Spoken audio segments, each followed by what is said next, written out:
Yang terhormat Bapak-bapak, Ibu-ibu, salam Pancasila.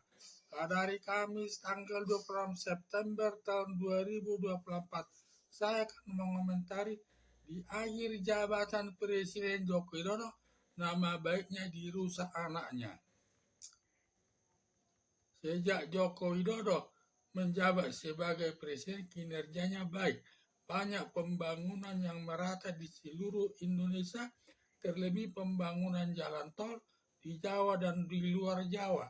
Sampai elektabilitasnya Presiden Joko Widodo mencapai 86%, dalam arti masyarakat puas atas kinerjanya.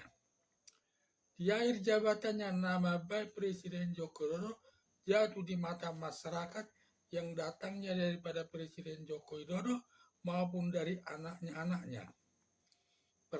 Kesalahan pertama datangnya dari Gibran Rakabuming yang menginginkan menjabat calon wakil presiden padahal umurnya baru 35 tahun. Padahal syarat calon wakil presiden minimal berumur 40 tahun. Agar dapat memenuhi syarat calon wakil presiden, diduga Gibran Rakabuming meminta bapaknya Presiden Joko Widodo atas pengaruh kekuasaannya mendesak besannya Anwar Usman agar Gibran Rakabuming memenuhi syarat sebagai calon wakil presiden. Atas permintaan Presiden Joko Widodo, Anwar Usman selaku Ketua Mahkamah Konstitusi mengeluarkan putusan nomor 90 tahun 2023 membuat Gibran Rakabuming memenuhi syarat calon wakil presiden. Akibatnya putusan Mahkamah Konstitusi tersebut tidak sah, melanggar masalah umur. Tetapi semua aparat negara maupun aparat penegak hukum tidak ada yang berani menyatakan bahwa putusan Mahkamah Konstitusi nomor 90 tahun 2023 tidak sah, karena semua aparat negara maupun aparat penegak hukum sebagai bawahan Presiden Joko Widodo, sehingga semua aparat penegak hukum tidak ada yang berani berseberangan dengan Presiden Joko Widodo. Karena bila sampai berani berseberangan akan dicopot dari jabatannya yang diganti dengan orang lain.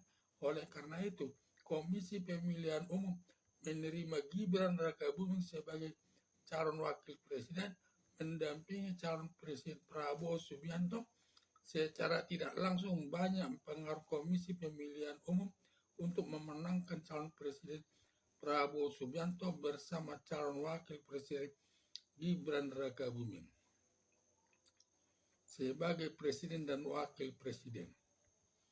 Selain itu, Gibran Rakabuming lewat akun Pupu Papa yang diduga milik Gibran Rakabuming sendiri dalam menjelek-jelekan Presiden Prabowo Subianto, menyatakan pecatan militer negara, pecatan militer terima uang pensiun dari negara, keluarganya tidak harmonis karena sudah bercerai dengan istrinya dan anaknya kebenci-kebencian.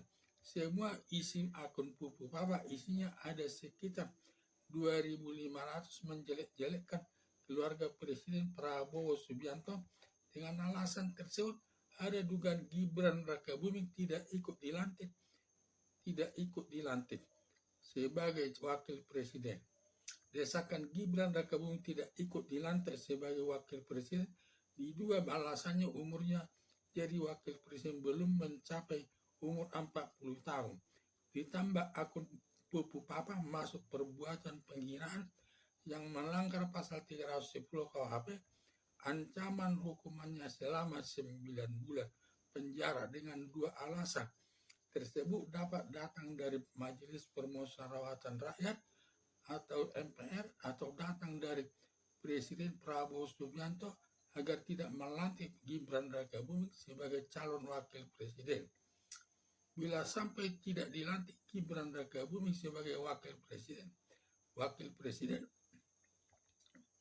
sia-sialah semua usahanya Presiden Joko Widodo sampai menabrak hukum untuk menggolkan jadi wakil presiden. Serta sebaliknya Presiden Joko Widodo dapat dilaporkan kepada aparat penegak hukum atas perbuatannya untuk memenangkan calon presiden Prabowo Subianto bersama Gibran Rakabuming terkait pengadaan beras senilai 450 triliun yang dibagi-bagi kepada masyarakat pendukung calon presiden Prabowo Subianto dengan calon wakil presiden Gibran Rakabuming yang masuk perbuatan korupsi yang merugikan keuangan negara, melanggar pasal 2 Undang-Undang Nomor 19 tahun 2019 tentang pemberantasan tindak pidana korupsi yang ancaman hukumannya adalah hukuman mati, hukuman seumur hidup, dan hukuman badan maksimal 20 tahun. Ditambah lagi kasus Kaisang Pangarap bersama istrinya Erina Gudono hidup poya-poya menggunakan pesawat private jet yang biaya sewanya cukup mahal ke Amerika Serikat. Akibat Kaisang Pangarap hidup poya-poya, tidak ada rasa empati kepada masyarakat miskin makan 3 kali dalam 1 hari, mengalami kesulitan yang tinggal di kolong jembatan dan daerah kumuh. Sebaliknya Kaisang Pangarap bersama istrinya Erina Gudono hidup penuh kemewahan, beli roti saja sampai 400.000 rupiah dan belanja ke Amerika Serikat menggunakan pesawat private jet yang biaya sewanya sangat mahal. Berakibat Ubaidillah Badrun dan pengacara Bonyamin Saiman melaporkan Presiden Joko Widodo bersama Kaisang Pangarap serta istrinya Erina Gudono kepada Komisi Pemberantasan Korupsi terkait perbuatan gratifikasi masuk perbuatan korupsi yang ancaman hukumannya seumur hidup dan hukuman badan maksimal 20 tahun.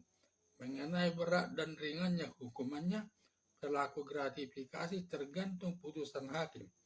Bila pertimbangan hakim banyak alasan yang memberatkan, maka hakim dapat menjatuhkan hukuman seumur hidup. Tetapi bila pertimbangan hakim banyak alasan yang meringankan, maka hakim dapat menjatuhkan hukuman selama 10 tahun sesuai perbuatannya.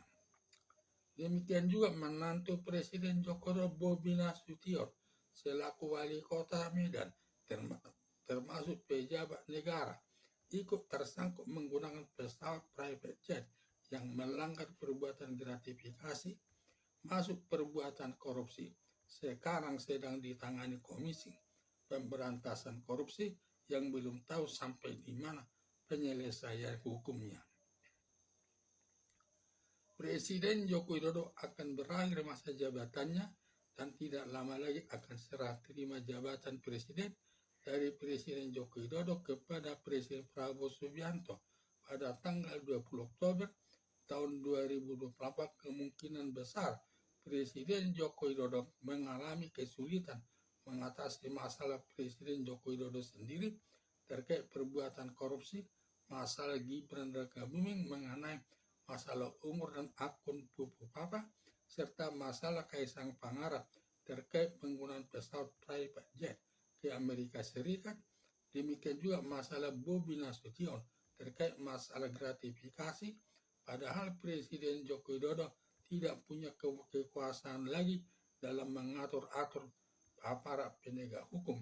Kemungkinan besar bisa berhadapan dengan aparat penegak hukum bila nasib sosial keluarga Presiden Joko Widodo bisa reunian di lembaga pemasyarakatan dalam menjalani hukumannya sesuai putusan hakim.